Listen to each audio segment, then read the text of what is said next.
And that's all from the App Store. Alright, I want some waffle fries. No, I want cheesy waffle fries. I want my waffle fries all spiced up.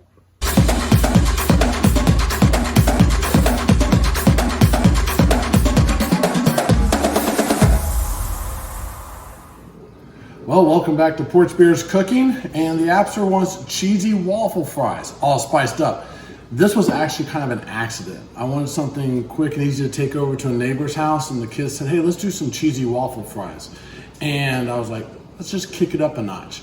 These things were gone in less than 2 minutes, I kid you not.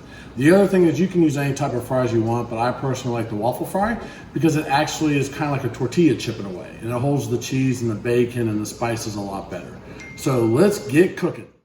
So this is actually the first of two tips I'm going to give you, are actually little tricks here.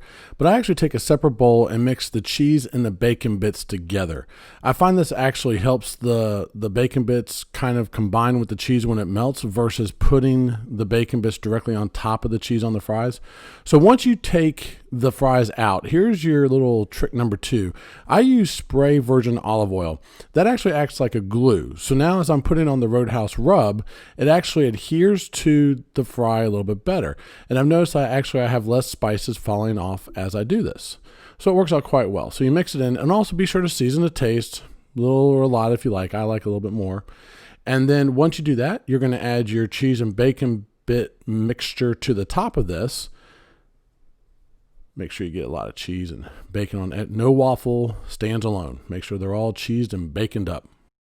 Now we're going to put it back in the oven, and it's going to be the same exact temperature. I didn't turn the oven off, and you're going to leave it in there just for about 2 minutes. After 2 minutes, when you pull it out, this is what you're going to have. Voila. These are awesome.